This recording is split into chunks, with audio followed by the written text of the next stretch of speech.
마태복음 24장에서 우리 예수님은 종말을 살아가는 성도들의 가장 이상적인 신앙이 무엇인가를 우리들에게 가르쳐주고 있는데, 그것은 바로 깨어있는 신앙입니다. 깨어있는 신앙을 종말과 관련지어 가르치셨고, 성도들은 예수님의 재림을 기쁨 중에 맞이하기 위해서는 반드시 깨어있는 신앙의 사람들이어야 된다라고 분명하게 명령하고 있습니다. 그렇다면 오늘을 사는 우리 그리스도인들이 깨어있는 신앙을 가져야 하는 이유는 무엇입니까? 마태복음 24장을 보면 사실은 그 당시에 주시는 말씀이기도 하지만 오늘날 종말을 살아가는 이 시대에 우리들에게 주시는 그런 말씀이기도 합니다. 성경이 말하는 종말의 징조들이 우리가 보고 있는 눈앞에서 일어나고 있기 때문에 우리는 깨어 있어야만 합니다. 거짓 그리스도의 출현들이 왕성할 것이다 말씀합니다. 5절 말씀을 보면 많은 사람이 내 이름으로 와서 이르되 나는 그리스도라 하여 많은 사람을 미혹하리라 라고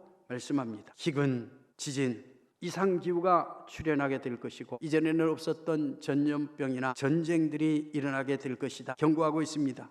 민족이 민족을, 나라를 대적하여 일어나겠고 곳곳에 기근과 지진이 있으리니 이 모든 것은 재난의 시작이라 라고 말씀합니다. 지금 우리들이 겪고 있는 이 범지구적인 재앙 앞에서 우리는 무력함을 느낍니다. 정말 우리가 힘이 있고 능력이 있고 돈이 있고 때로는 명예가 있다고 해도 이 자연의 재해 앞에서는 힘쓸 수 없는 그런 무력한 존재인 것을 우리는 바로 알 수 있고요. 무엇보다도 성경을 통해서 경고하시는 이 말세에 대한 현상들을 우리는 눈으로 보고 있습니다. 말세가 되면은 박해가 있고 교회가 황량해지고 신도들의, 성도들의 사랑이 식어질 것이다 라고 성경은 말씀합니다. 12절 말씀에도 불법이 성행함으로 많은 사람의 사랑이 식어질 것이다 라고 말씀합니다. 그리고 32절 말씀부터 보면은요, 이스라엘이 재건될 것이다. 예수님이 재림하실 때가 되면은 이스라엘이 재건될 것이다 라는 예언을 말씀하고 있습니다. 무화과나무 비유를 배우라. 그 가지가 연하해지고 잎사귀를 내면 여름이 가까운 줄 아나니 라고 말씀합니다. 이 무화과나무는 이스라엘을 상징합니다. 그 가지가 연하여지고 잎사귀를 내면 이라는 이 표현은 영원히 사라질 것이라고 생각했던 이 이스라엘이 재건된다라는 그런 의미입니다. 1948년에 이스라엘은 재건이 됩니다. 그런데 여름이 가까운 줄 알라라는 이 표현은 여름 추수 때를 가리키는데 바로 심판을 상징합니다. 예수 그리스도께서 재림하셔서 믿는 자는 구원하지만 그러나 믿지 않는 자들을 심판하시겠다는 그런 심판의 때를 의미합니다. 그런데 이 종말의 때가 되면은 복음이 땅끝까지 전해진다라고 또 말씀합니다. 14절 말씀을 보면 이 천국 복음이 모든 민족에게 증언되기 위하여 온 세상에 전파되리니 그제야 끝이 오리라 라고 말씀합니다. 과거에는 전혀 접근할 수 없다라고 생각했던 사실은 그런 곳까지도 요즘은 순식간에 복음이 전달되고 있는 시대를 우리들이 살아가고 있습니다. 종말에 대한 징조가 우리 눈앞에 나타나는 이런 때에 과연 우리 성도들은 어떻게 살아가야 될 것인가? 마태복음 24장의 핵심은 바로 그날의 휴거의 주인공이 되기 위해서, 구원받는 주인공이 되기 위해서는 깨어있는 신앙을 가져야 된다, 깨어있는 신앙생활을 해야 된다라고 말씀합니다. 그렇다면 여러분, 이 깨어있는 신앙생활을 하는 것이 과연 어떻게 해야 이런 깨어있는 신앙생활을 하는 것입니까? 먼저는 확실한 믿음, 살아있는 믿음을 간직하는 것입니다. 예수 그리스도에 대한 분명한 신앙 고백으로 거듭난 자녀가 되었다라는 것을 우리들이 확신하며 살아가는 것입니다. 그리고 아버지 하나님과 끊임없이 인격적인 교제를 나누어 그 교제가 끊어지지 않는 삶을 살아가는 것, 바로 깨어있는 사람들의 모습입니다. 믿음은 세상을 이깁니다. 믿음으로 우리는 구원을 받습니다. 믿음으로 은혜를 받습니다. 믿음으로 응답을 받습니다. 믿으면 됩니다. 믿으면 치유도 체험하고 회복도 경험을 할 수가 있습니다. 우리는 믿음으로 문제를 해결하고, 우리는 믿음으로 주님 앞에 더욱더 가까이 나아가며 하나님이 성도들에게 베풀어 주시는 능력도 힘입어 살아갑니다. 우리는 이 믿음을 간직하되 한결같은 믿음을 가지고 살아야만 합니다. 우리들이 신앙생활을 하는데요, 여러분들, 우리의 신앙을 흔드는 수많은 요소들이 있습니다. 시험들이 있고요, 감정의 동요가 있고요, 사탄의 역사가 있습니다, 죄의 유혹이 있습니다, 특별히 이단의 유혹들이 있습니다. 어떤 환난과 시험, 유혹이 와도 오직 예수로 사는 사람들, 믿음을 간직하고 살아가는 사람들, 바로 믿음에 깨어있는 그런 사람들입니다. 두 번째로는 깨어있는 신앙은 말씀대로 사는 것입니다.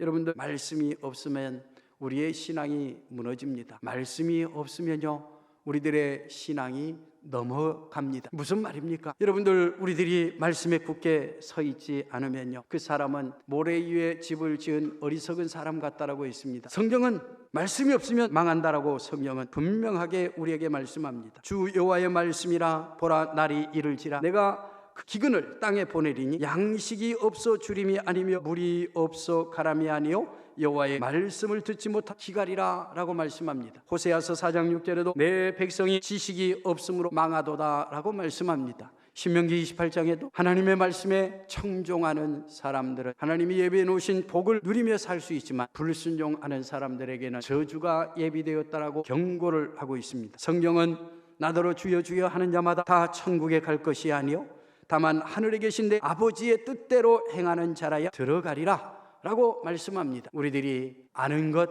하나님을, 우리 예수님을 주님이라고 부르는 그 사람이 천국 가는 것이 아니라 하나님의 뜻대로, 말씀의 뜻대로 살아가는 그 사람, 이 사람이 궁극적인 구원받는 사람이 될 것이다 말씀하고 있습니다. 주님 오시는 날 성령 안에서 말씀대로 살고 깨어 있는 그런 우리 성도들이 되셔서 휴거의 주인공들로 우리 주님을 기쁨 중에 영접할 수 있는 우리 삼성가족들이 되기를 축원합니다. 마지막 한 가지는 사명대로 사는 것입니다. 깨어있는 신앙은 사명대로 사는 것입니다.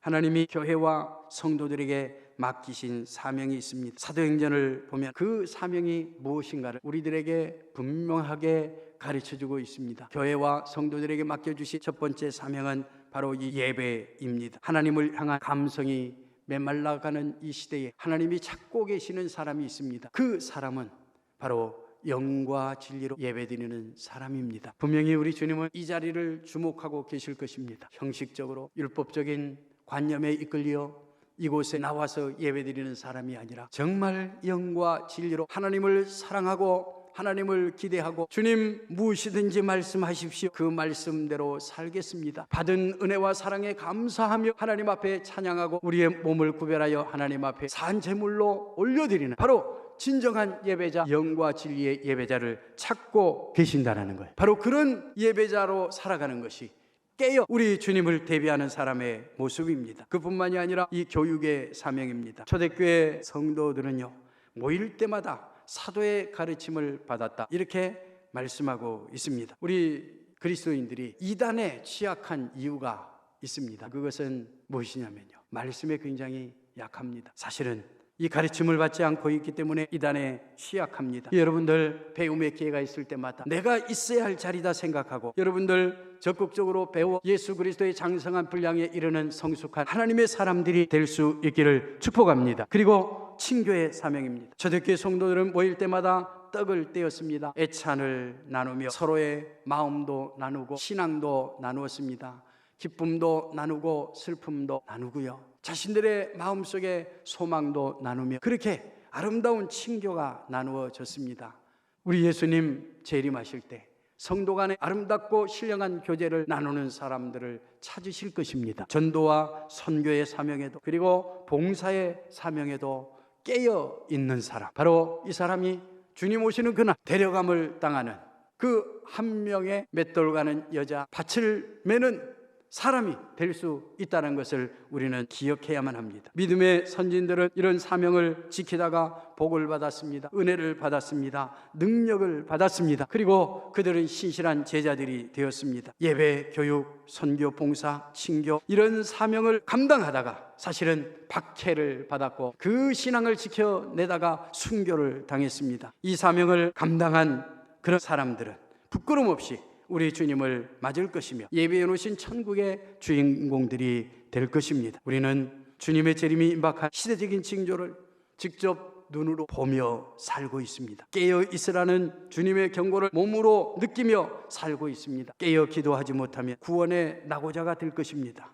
그러나 깨어있는 신앙은 항상 범사의 말씀 안에 거하고 살아있는 믿음 안에 거하고 사명을 감당하는 그런 신앙의 사람입니다. 확실한 믿음으로 깨어있고 말씀으로 살면서 깨어있고 사명을 감당하며 깨어있는 성도는 주님 공중에 재림하시는 그날 휴거되어 공중에서 주님을 맞이하는 영광의 주인공이 될 것입니다. 함께 예배드리는 우리 성도들은 그날의 휴거의 낙오자가 아니라 깨어있는 신앙으로 살다가 휴거의 주인공들이 다 되시기를 축원합니다.